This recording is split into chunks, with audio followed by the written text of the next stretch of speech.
Well, there you have it, guys. I sold the R8 and I'm moving to Cali.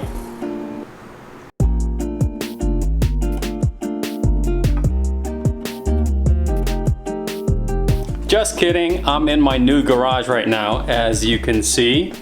So it's actually the same looking garage. I just moved from one garage to another. The old one actually had a dog park behind it, so it was always loud and noisy. And I'm not talking about dogs barking. I'm talking about the owners constantly talking to their dogs. Yeah. But this garage, it's a lot more quiet and I can get a lot more things done, especially when it comes to shooting videos. And also what I like about this garage is up top. So if you look up top, there's actually plastic wrap separating my garage from the neighboring garage. And that's awesome because in my old garage, it was completely open and the guy next door was doing a lot of work and dust was always coming over. So now I can actually do some projects here, like spraying these wheels that are going on the A4, and I don't have to worry about overspray going into the neighbor's garage, which is really good. So yeah, the good thing about our new garage is I was able to clean out a lot of junk. Everything's nice and organized. And I also was able to hang up some really cool banners. So today's video is gonna be a fun video. I actually have 2 mods to do to my Audi R8.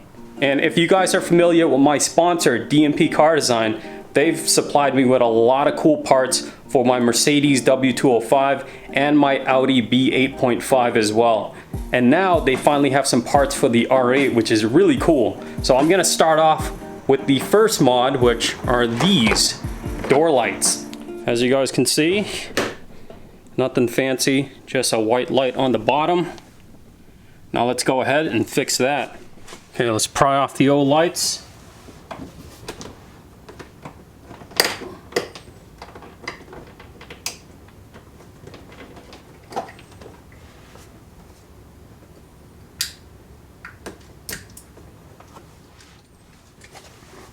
Here's the new one. It's just plug and play.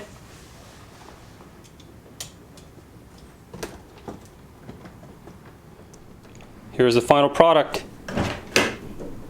Bam! How cool is that? It is so nice and it's so clear. Really cool. So there you have it, mod 1 for the R8. Really easy to do and I'm glad I did it. But before I get into mod number 2, which is the more important one in this video, I want to do a quick giveaway. So what I want to give away is, see these banners back here? I want to give away a Mercedes banner to 1 Mercedes fan and an Audi banner to 1 Audi fan. And I'll leave information to the contest in the description below. So definitely check it out.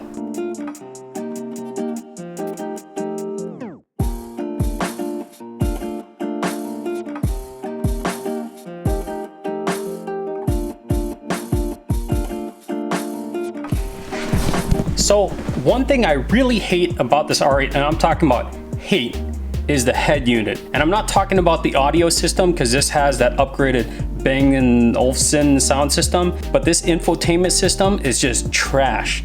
It looks really old, there's no feature, there's no Apple CarPlay, nothing. And if you want to pay a premium to get an upgraded option, you actually get an iPhone, actually not even an iPhone, it's an iPod port.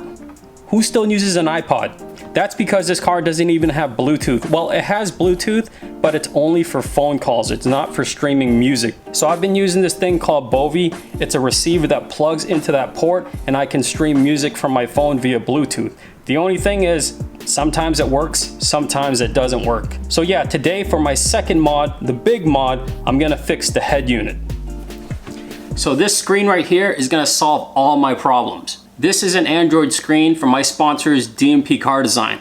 So this screen is really high quality. It's fully touchscreen. It has a lot of cool features that I'll go over later on in the video. But what makes this unique is that it comes with this carbon fiber bezel around the screen. Most aftermarket screens, it's just a screen, or it comes with like a plain black 3D printed bezel that has nothing here. It's just flat. And to be honest, I think that looks kind of cheap, especially in an R8. So unique to this screen is not just a touch screen, but I can also use the buttons and the knobs here. And then there's one special button right over here. And when I push that button, the car makes another 100 horsepower. but instead of having an empty space or a blank button, it has the R8 logo. So every time I'm looking over at my stereo, I'll always know that I'm driving my R8. And this whole entire kit, it's actually pretty easy to install. It's plug and play. Yes, there's a lot of wires back here, but I'll go over what each of these connectors do and where they go. But first, I need to remove the stock stereo. So I'm gonna start off by protecting the shift knob, and then I'm gonna tape up my carbon fiber trim and the leather next to the radio. Next, I'm gonna grab some Audi radio keys, and I'm gonna insert 4 into the radio. There's 2 slots beneath the screen and 2 slots above the screen. And once those are installed, I could pull the radio right out and disconnect the 4 connectors behind the radio. So here are the 4 connectors. There's a gray one here, a white one here, a large black connector here, and this blue connector here. So here's the wiring for the brand new screen. What I did first was I took some antennas and screwed them on, one here and one here. One is a Bluetooth receiver and the other one is a Wi-Fi receiver. And then next, this black connection here. If you follow it, there's a white connector that plugs into a box, and on the other end is a large black connector that plugs to the main wiring harness in the car. Also attached to this wire are 4 audio cables that plugs into 4 audio ports that goes into this beige connection here. Also on this wiring, there's also 2 for a CD player. I don't have one, so I'm not going to use it. And then there's this green one for an aftermarket subwoofer. I don't have one, so I'm not going to use it. Next is this black connection, and that goes to this connector here that plugs to a box behind the driver's seat for the OEM camera. Next, this brown connection here, this will actually be the USB ports. So if I want to plug a USB stick in to upload videos or photos or music, I can do it here. Next is this gold connection here. And if you follow that, this is the GPS receiver, and I'll just mount that to the windshield. And then lastly, this black connector here, this end will receive a radio signal from the wire inside the car. And then there's also this auxiliary connector. I have no use for it, so I'm just going to set it aside. Okay, now let's go ahead and get this on the car. For the install, I only used 2 of the stock connectors. The large black one connected here. This is the main wiring harness for the Android radio system. And then this white connector, I plugged it to the black radio connector coming out of the Android radio system as well. This blue one doesn't get used, and this gray one doesn't get used. Now the only other items left that I ran through the radio opening is the GPS receiver, USB ports, and rear backup camera plug. Now I can go ahead and push the radio back into place, and then I can show you guys where I ran those 3 items. So if you look down here, there's a Torx screw right here. After I removed that Torx screw, I was able to run the USB ports right here. And then if you look at this wire up here, that's the GPS receiver. And I ran that all the way up to the top of the windshield. And then for the rear backup camera plug, I ran it all along the inside of the seat, all the way back here after removing this cover. That cover actually just pulls right off. And then if you look, this gray connector right here was actually plugged in here. So now I have it plugged to the rear backup camera connector.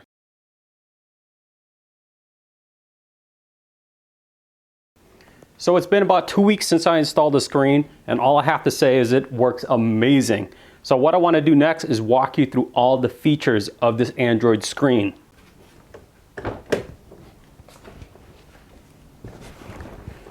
There's a screen. Look at that carbon fiber. It looks awesome. So let's put the key in and turn this thing on.